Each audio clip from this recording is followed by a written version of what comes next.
날마다 마음을 새롭게 하십시오. 이런 제목으로 함께 말씀을 나눕니다.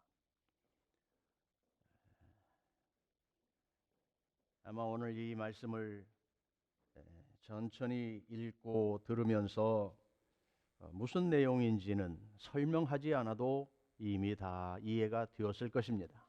여호수아 24장은 여호수아의 마지막 장인데, 죽음을 앞둔 여호수아가 백성들을, 지도자들을 다 불러 세우고 마지막으로 하나님만 섬겨야 한다, 이렇게 당부하는 말씀입니다. 아브라함부터 시작하여서 그들이 겪어온 선조들의 역사를 하나하나 열거했습니다. 회상했습니다. 역사를 돌아보는 것은 의미가 있습니다. 오늘 우리가 8.15 기념하는 날이지만 우리 조국도 지나온 역사들을 돌이켜볼 때 오늘 우리가 그 역사 위에 있다는 것을 스스로 알 수가 있습니다. 하나님이 우리를 지켜서 여기까지 오게 하셨다. 하나님이 우리를 구원하셨다. 약속을 진행하고 완성해 주셨다. 우리에게 땅을 주시고 그 거민들을 쫓아내시고 우리를 여기 있게 하셨다. 역사의 주관자 되시는 하나님, 그 이스라엘을 신실하게 보호하고 인도하신 아버지 되심을 모두가 느낄 수 있도록 이 지나온 날들을 돌아보았습니다. 그리고 그러니 그 하나님만 섬겨야 한다. 여호수아 자신과 가문, 우리는 여호와만 섬기겠다. 당신들은 어떻게 할 것인가? 이러한 결단을 촉구하고 있습니다. 백성들이 우리도 하나님 섬기겠습니다. 우리도 그 역사 압니다. 우리도 그 선조들에게서 들은 그 하나님에 대하여 충분히 이해합니다. 우리는 하나님의 백성입니다. 그렇게 고백합니다. 멋있습니다. 그런데 이 말씀을 읽어보면 여호수아의 마음에 이방 종교 우상 숭배하는 그들과 더불어 살아야 하는 이 환경에서 그들이 이 말씀을 기억하고 오늘의 약속을 잘 지켜낼 수 있다는 것, 어려운 일인 것 알았습니다. 백성들 앞에 그렇게 하지 못할 거야, 어려울 거야, 그렇게 말하면서 다시 그 약속에 대하여 깊이 생각하고 책임을 지고 그렇게 하나님 앞에 살아야 할 것을 다짐하게 합니다. 불순종하면 복을 내렸다가라도 다시 번복하여 너희를 저주하시는 그 하나님이야. 진노하시고 질투하시고 거룩하신 하나님, 우리가 감히 함께 따라갈 수 없는 그 전능하신 하나님을 섬긴다는 게 쉽지 않은 거야. 그리 말씀하는 거지요. 백성들은 재차 그리 하겠다고 다짐합니다. 그래서 약속을 맺고 말씀을 기록에 남기고 돌을 취하여 성전 옆에 나무 밑에 세우고, 이 돌이 증인이다. 우리 약속하는 거 다 들었다. 이 돌을 볼 때마다 오늘의 이 약속을 기억하고 믿음을 지켜야 한다. 유언하는 거죠. 신앙생활의 결단은 누가 선동하거나 강요한다고 되는 것이 아니지요. 때로는 목사님이 좀 푸시하는 때가 있습니다만 그래서 된다고 그러면 얼마나 좋겠습니까? 우리 마음에 성령께서 감동하시고 깨닫게 하시고 도전하시고, 그래서 우리의 마음이 하나님의 은혜 가운데서 움직일 그때에만 우리가 하나님 앞에서 우리 자신을 돌아보고 결단하고 새롭게 살아가는 변화들이 일어나게 됩니다. 여러분, 우리가 엘리야의 그 갈멜산에서의 영적 대결의 기사를 잘 알잖아요. 이방 신을 섬기는 제사장들과 함께 내기를 했어요. 제단을 차려놓고 하늘에서 불이 내려 그것을 태우는 신이 참신이다.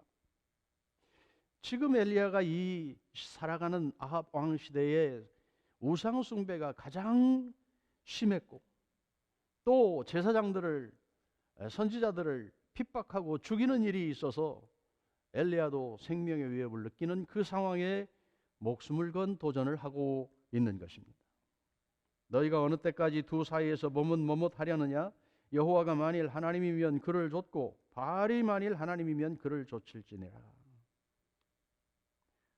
상당히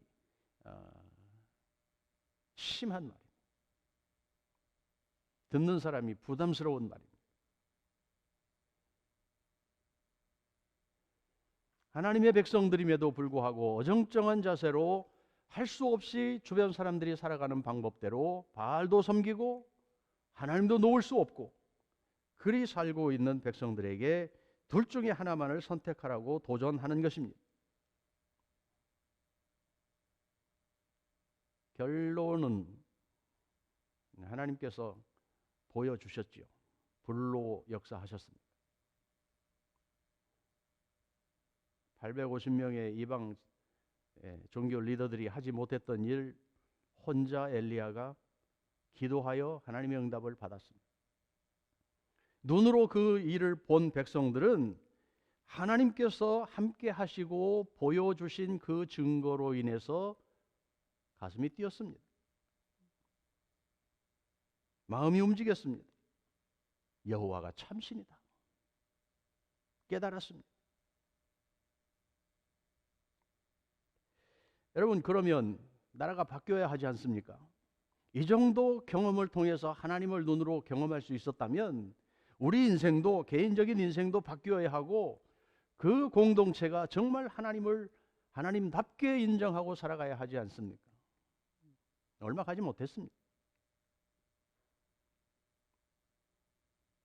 하나님에 대하여 깊이 알지 못하면 한 번 은혜 체험했다고, 은사를 경험했다고, 신비한 것, 하나님의 능력을 체험했다고 우리의 마음에 무언가 조금 새로워진 것 같은 감정적인 변화는 있을 수 있지만 우리의 인격이 변하고 성품이 변하고 하나님의 뜻 가운데 살아가려고 하는 우리의 삶의 방향이 온전케 변화되는 것 쉽지 않습니다.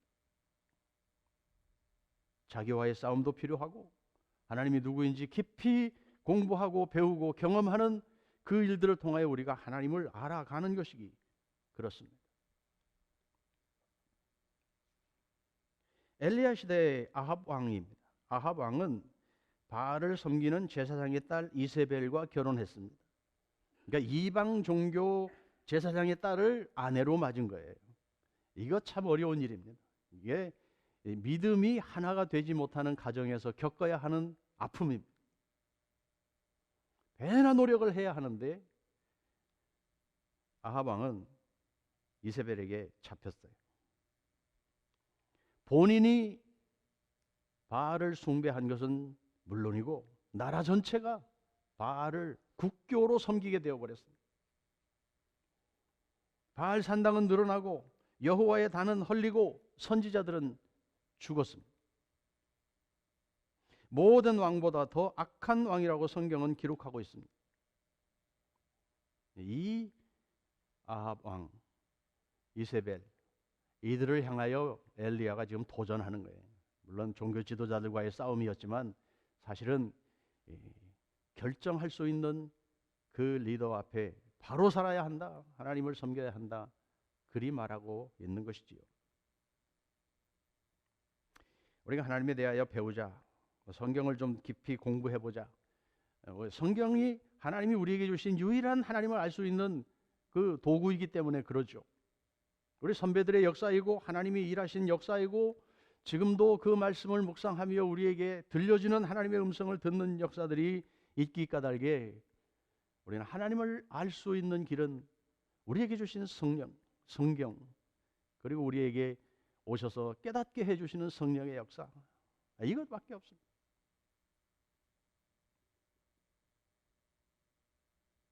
여호수아가 예수 하나님 잘 섬겨야 한다고 하니까 백성들이 물론이죠, 우리 하나님의 백성입니다, 그렇게 하겠습니다 얘기했습니다. 아니야, 쉽지 않아, 못할 거야, 그렇게 사기를 꺾는 것 같은 이야기 하지만 오늘 우리의 지나온 신앙생활들을 보아도 우리는 분명 하나님의 백성입니다. 구원받았다고 말합니다. 하나님을 인정합니다. 종교 활동합니다. 열심히 교회 생활도 하지요. 봉사도 하고. 정말 하나님께서 우리 가운데 주인 되어 기뻐하시는가? 우리의 모든 삶의 중심에 그분이 계시는가?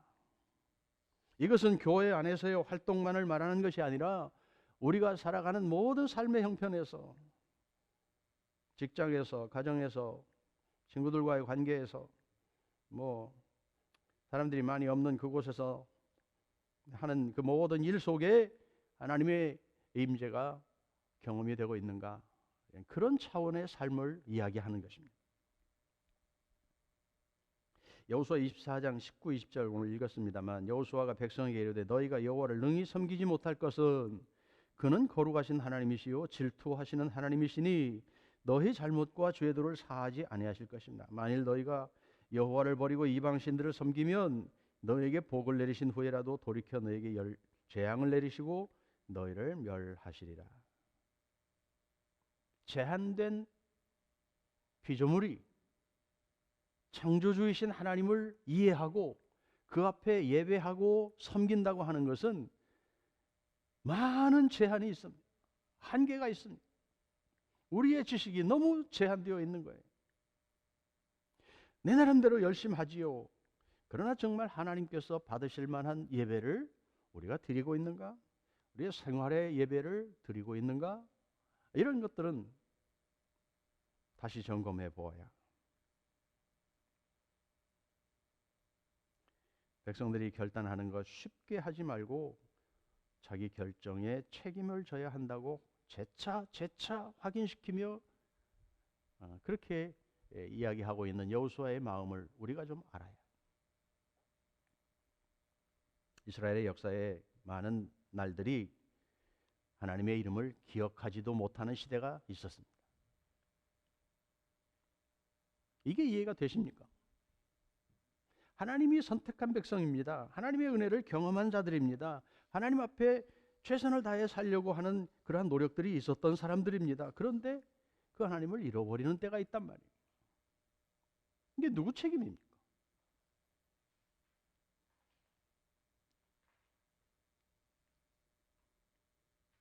예수님은 한 사람이 두 주인 섬기지 못할 것이니 혹 이를 미워하며 저를 사랑하거나 혹 이를 중히 여기며 저를 경히 여김이라.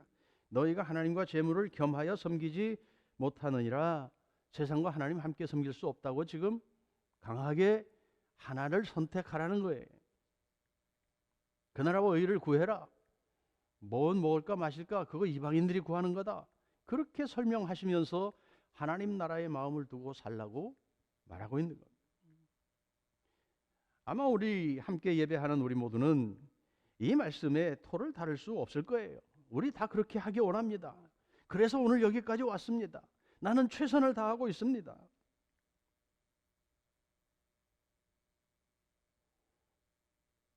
그런데 어느 틈에 세상과 하나님이 동일한 위치에 있는 모습을 보아요.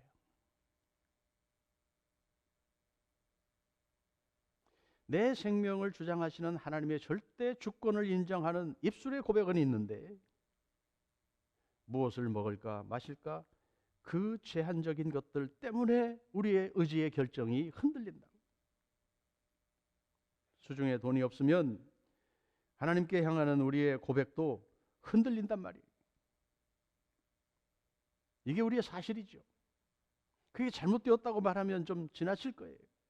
목사님은 먹지 않고 잠도 안 잡니까? 살아야지요. 예, 그래야지요. 믿음으로 산다고 하는 것은 그러한 문제들을 닥칠 때 적어도 그것에 눈을 빼앗겨서 하나님을 잃어버리는 것이 아니라 그 문제를 들고 하나님 앞에 나아가 이 형편 가운데 하나님이 원하시는 것이 무엇인지를 묻는 믿음의 행위, 이것을 요구하는 것이죠. 그 작업이 점점 약해지면 편하게 갑니다. 나 하나님 믿어요. 예배 드려요. 줌으로 예배 드려요. 유튜브로 예배 드려요. 드렸어요. 교회에서 11조도 하고 봉사도 하고 할 만큼 했어요. 나만큼 한 사람이 있으면 나와보라 그래요. 그렇게 우리의 종교 활동에 대한 자부심을 갖기 쉽습니다. 하나님이 이거 원하시는 걸까? 하나님의 자녀로 산다는 것은 무슨 일을 많이 하고 업적을 쌓고 인정을 받고 그걸 원하시는 것일까? 물론 그것이 수단이 되지요. 표현하는 방법이 되지요. 하나님의 마음에 합당한 자세로 산다고 하는 것. 하나님만 인정하는 믿음. 종종 어린아이들을 바라보면서 우리 얼굴이 밝아지고 미소를 짓습니다. 그들에게는 꾸밈이 없기 때문에 그렇습니다. 솔직합니다. 우리 아빠 최고야. 머리 조금 크면 그 말 안 하잖아요. 아빠에 대한 신뢰가 하늘 높습니다. 친구들끼리 싸웁니다. 아니야, 우리 아빠가 더 힘세. 아니야, 우리 아빠가 돈이 더 많아. 그거 원하시는 거예요. 질투하는 하나님이라고 하는 거는 나에게만 너희 눈을 주어라, 마음을 주어라, 다른 데 쳐다보지 말아라, 비교하지 말아라.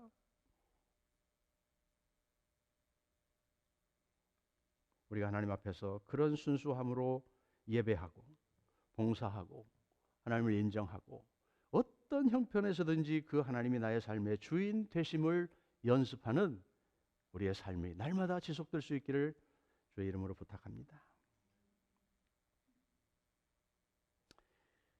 예수님은 하늘로부터 내려온 생명의 떡이다.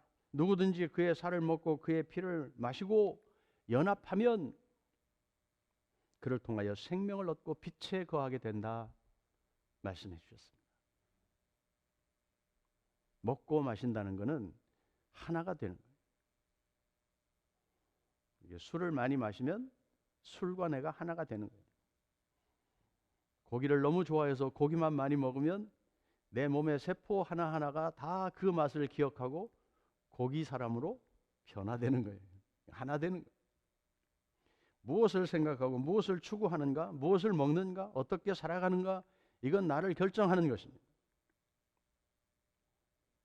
나의 힘으로만 살면 흔들릴 것이지만 우리 안에 계시는 성령을 인정하고 성령을 쫓아 살면 하나님이 누구인지를 경험하도록 우리를 세워주시고 때로는 훈련하시고 잘못될 때 째찍질해서라도 세워가시는 하나님의 은혜 가운데 우리가 하나님의 사람으로 살아갈 수 있다는 것입니다. 그래서 오늘 우리가 여기 있는 거죠. 그 은혜를 기억하고 나도 주님 안에 거하기를 노력하는 거지. 1년 넘게 얼굴을 보지 못하니까 목사의 마음에 상당히 조심스러운 마음이 있습니다.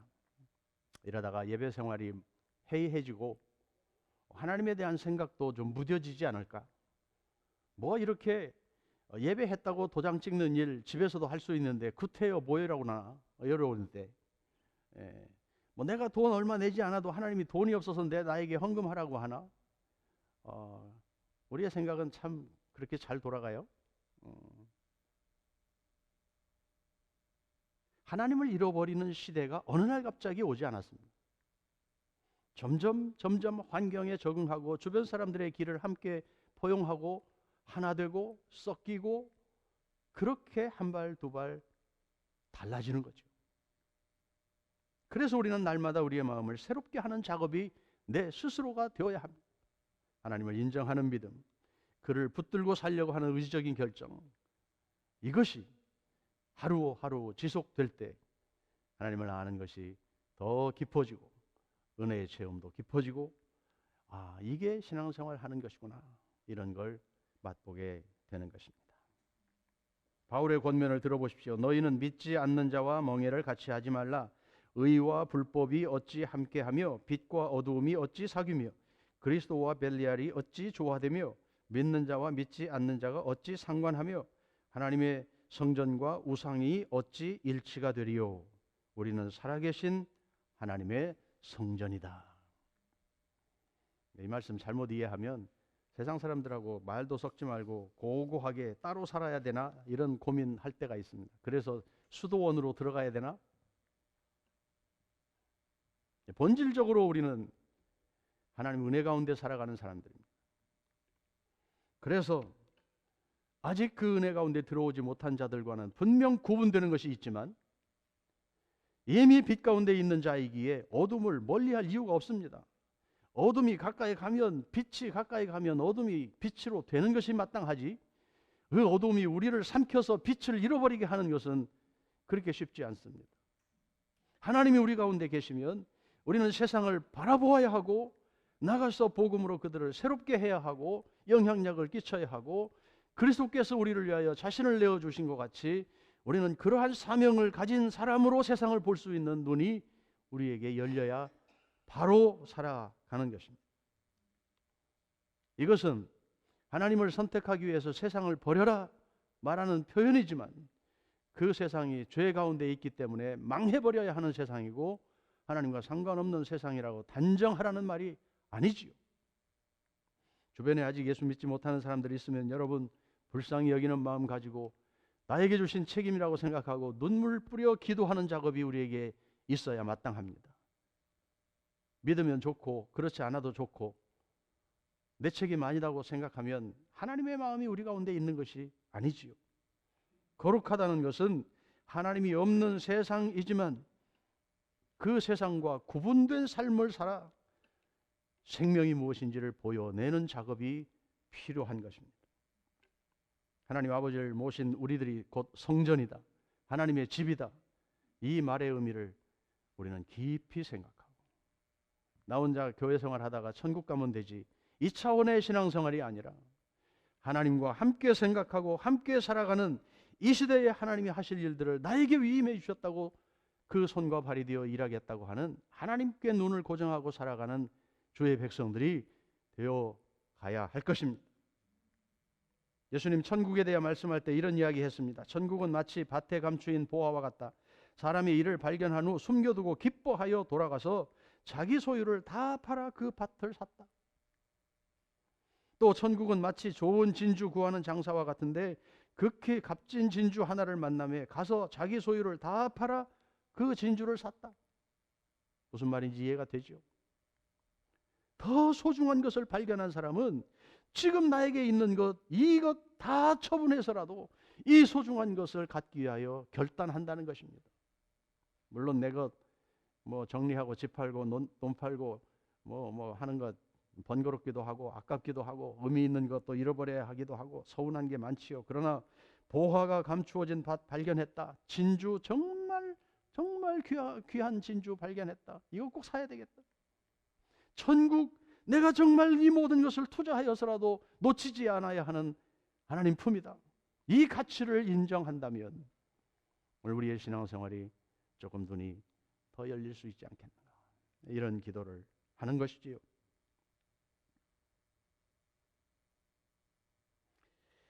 그것들을 손에 넣을 때까지는 자기가 알고 있는 정보만으로는 아무것도 할 수 없다, 이렇게 적었어요.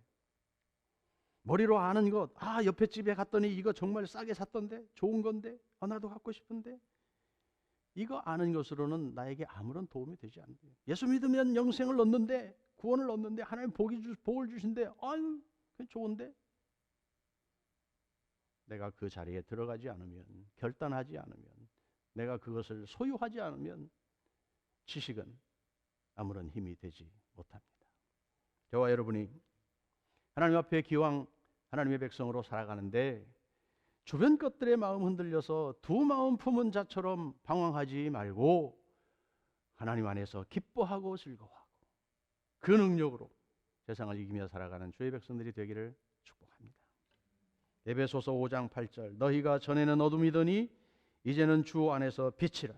빛의 자녀들처럼 행하라. 빛의 열매는 모든 착함과 의로움과 진실함에 있느니라. 주를 기쁘시게 할 것이 무엇인가 시험하여 보라. 주님을 기쁘게 하는 것이 무엇인지를 우리는 스스로 판단하고 한 걸음 더 나아가야 합니다. 작년보다 올해 우리의 신앙생활이 좀 더 재밌고 힘도 있고 능력도 있고 다른 사람을 도울 만큼 지식도 크고 경험도 쌓이고 그렇게 좀 변해가는 것이 정상이 아니겠습니까? 집사를 세우고 권사를 세우고 장로를 세우고 안수 집사를 세우고 교회 안에 직분이 여러 가지 있습니다만 그 스텝에 그 단계에 맞는 책임을 감당하라고 주는 일꾼의 직함이지요. 그런데 집사가 뭐 하는 일인지, 그저 교회 왔더니 집사 하라고 그러는데 뭐 하는 건지 모르겠어. 뭐 주일에 한번 대표기도 하는 거, 그게 집사가 하는 일인가? 나는 장로가 됐는데 장로는 교회를 위해서 뭐 하는 거지? 하나님께서 왜 장로라는 직분을 나에게 주셨지? 목사는 도대체 뭐 하는 거지? 이 자기 책임에 대한 심각한 고민이 있어야 합니다.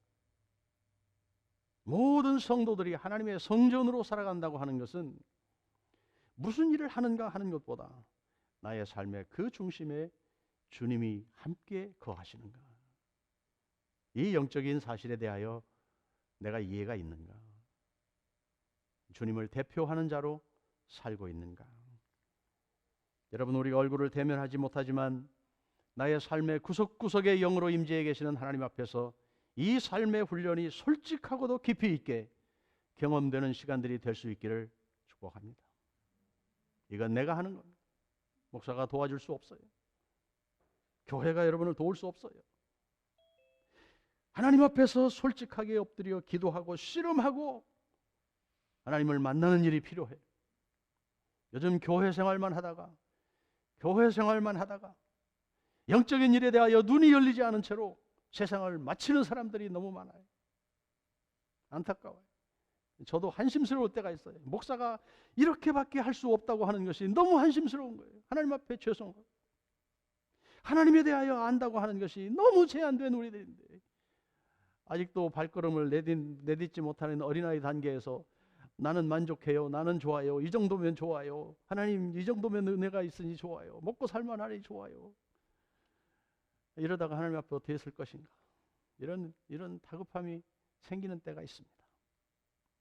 하루하루 날마다 성령 안에서 몸부림하는 우리들이 되어서 하나님 기뻐하고 또 우리는 더 그 은혜를 받아 누리고 능력 있게 또 다른 사람과 함께 할 수 있는 그런 즐거움이 우리 교회 모든 식구들에게 함께 할 수 있기를 주의 이름으로 축복합니다. 기도합시다.